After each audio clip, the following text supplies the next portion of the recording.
Papayagan si Senador Ronald Bato de la Rosa na manatili sa Senado sakaling ipaaresto rin siya ng International Criminal Court.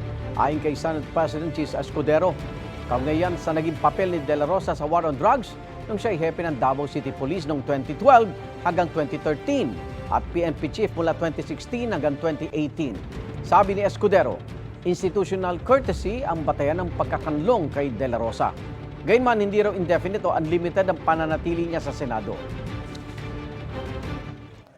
Hindi nakabase sa batas, pero nakabase sa tinatawag na institutional courtesy. Hindi papayagan ng Senadong arestuhin ang sinumang miyembro niya sa loob ng Senado, lalo na kung merong sesyon. Ang sinabi ko sa kanya, we will try to afford him every opportunity to avail of legal remedies that he is entitled to.